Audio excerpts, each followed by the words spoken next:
What is up, guys? Today is October 13th, 2018, and I've had a couple requests for some more radio videos. So tonight we're going to be taking a look at something a little bit different. This is a Kenwood TK-3312 UHF portable radio. And this is actually technically not my radio. This is my bus company's radio.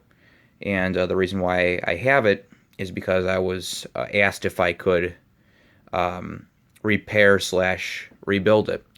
So I thought I would cover it a little bit tonight, explain what I did, and show you guys this portable a little bit and how it works.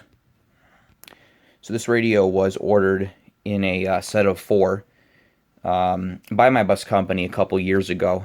So I'd say this thing is at least 2 or 3 years old, and like I said, it was used by my bus company for a couple years. It came in an order of 4, and out of those 4 at this point, really only 2 of them have survived.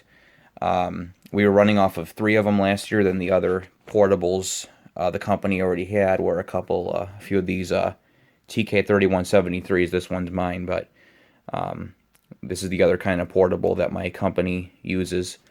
We have a couple of these, and any new portables the company orders, the communication company sends these. These are very expensive models. I don't know why, but they are very expensive. If we order them from our communications supplier, we are looking at $400 a piece, basically, with these radios. And like I said, we were running off of 3 of these last year. The 4th one, I checked out for my boss, and I took a look at it, and for some reason the thing was putting out absolutely no power at all. It was not getting into our business repeater. It had absolutely no power, so I have a feeling either the antenna jack connection was loose, or the transmitter on the circuit board was blown out or something like that. But anyway, we had 2 of these in the office, and one of them was sent to the shop.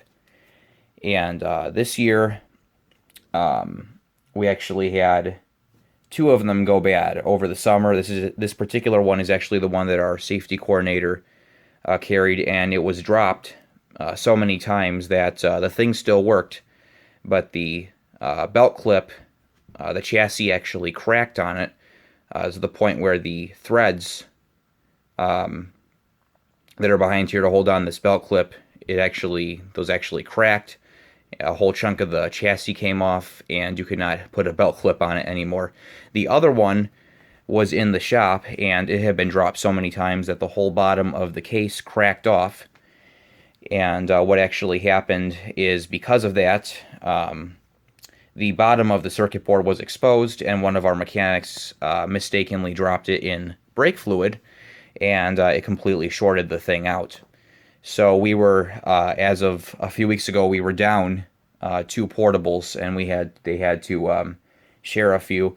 Over the summer, our boss had ordered a couple brand new of these, brand new units of this model, and she said it cost her a lot of money, so she actually recruited me to look into purchasing a couple different models that wouldn't be so expensive, actually buy them off of eBay. And the company paid for it and everything. I actually ordered them 2 of these guys, these Kenwood TK380s, because these are, in my opinion, a lot tougher and more durable. So I bought a couple of these in like new condition off of eBay with new batteries and chargers and everything, and we just put those into service a couple weeks ago. We sent those to the shop, and the 2 new 3312s that my boss ordered over the summer, she's like, these are staying in the office only. We're not sending them to the shop because it's such a hostile environment. But besides asking me to purchase a couple new portables for the shop, she also asked if I could take these 2 broken radios and put them together. And like I said, this one, the chassis on it was cracked, so the thing worked, but you couldn't put a belt clip on it. And then the other one, the body was, or the metal, I'm sorry, the plastic plastic body was completely cracked to nothing, basically. And the circuit board was blown out on it, so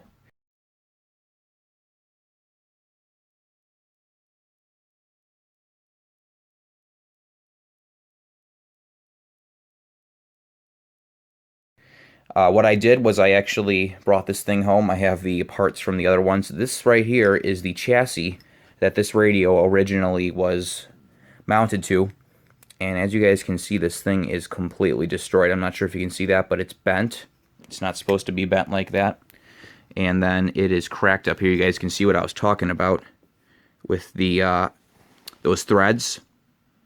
It's completely cracked apart. You cannot put screws into those and expect it to hold. So it's cracked right there. I didn't know how bad this thing was until I tore the radio down. And basically, it was actually a pretty easy job. Took me a little while. It was my first experience with soldering, actually.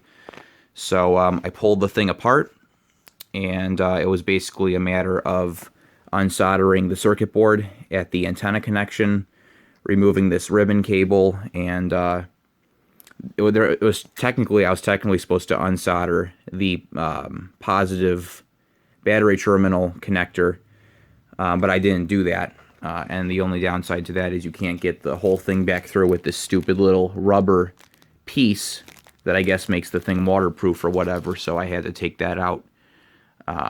But doesn't affect the operation of the radio at all. But I basically took the good circuit board off of this chassis, and I basically rebuilt this radio from the chassis up. So this is two of our radios into one unit now. And like I said, I didn't expect I'd be able to fix it. So that's very good. But I thought I'd go over this radio a little bit. My overall impression of this my first impression of these radios was not very good, because I saw the condition of them and everything like that after they had been dropped quite a few times. And overall, I think these radios are absolute junk. That's just my personal opinion. I know I've seen a lot of videos on YouTube where people don't have enough good things to say about these radios. For in an office environment, great. They're awesome for that, but put them into a hostile environment, drop them a few times, you guys can see this case is cracked. And I didn't even bother to, look into buying a new case for it, because, she's like, if you can put this thing back together, if you can make two of these one working radio, then great. If you can't, no big deal either, But, this case is cracked, and it's just the whole thing is just scratched up and not in good shape. And I've seen other models that have held up much better than these. So while this radio does have some pretty cool features, it's got of course your FleetSync MDC 1200. Even not all Kenwoods have the Motorola MDC 1200 signaling protocol, but this one does. In addition to FleetSync, I think it does different forms of trunking. Maybe it just does LTR. That's what I'm thinking. I think it just does LTR trunking, and it has a whole lot of other features which I'm not even going to bother naming off. But like I said, I'm highly unimpressed with this model just because of how quickly they break. Like I said, this chassis was dropped several times, and this is absolutely unacceptable in my opinion. The way it is bent like this, and this is just I know this isn't all metal, but it's unacceptable. I would expect a portable radio to be built a lot better, to withstand a couple, sharp, hard drops. But anyway, I'll go ahead and power it on. I put it back together properly. The thing still works. It's programmed up for my bus company, and I thought I'd just go ahead and do a radio check with this thing for you guys. I'll go ahead and power up my 380 here. And I'll switch it to one of our channels. I'll put the thing on talk around, so I'm not going through our repeater either. So, as you guys can see, it's a very simple design. Got 7 buttons, and these are obviously all programmable for different functions. Of course, every place will program them differently, but this is our program as our scan button. You got this is our scan and delete, backlight on off, same thing as the side button. This is our key lock button. If you hold that down, that locks the keypad. Not programmed. That's talk around, and that opens the squelch. So, and then this is that's the monitor. So anyway, let me go ahead and put it on talk around here, and we'll do a quick check. These use our company uses FleetSync, so that's how it works. It's got our favorite chirp when you key it up. So anyway, let me go and actually talk into it. Radio check, 1 2 1 2 radio check. So anyway, there's that. It does have a very bright backlight on, which I do like. I do like the battery indicator. And the speaker on it, I notice, is very sharp. It's got a very loud, sharp sound to it. The only thing I don't like about it is that it sounds a little bit distorted when someone's talking through it. There's a little bit of a distortion sound. Maybe it's just this particular unit. I don't know, but you guys will notice. Let me demonstrate this by turning it on. You click it just a little bit, and you barely get anything. But if you turn it up just a little bit more than that, it's almost like full volume, and it goes a lot louder than that. So it's like it's kind of all or nothing with the volume, you know. But you guys can hear there's almost a little bit of a distortion on it, whereas this one, that's not a really good test. But let me talk on this one. You guys can kind of, I'll crank the volume on this, and you guys can kind of hear what I'm talking about. Radio check, 1 2 1 2 radio check. So this one,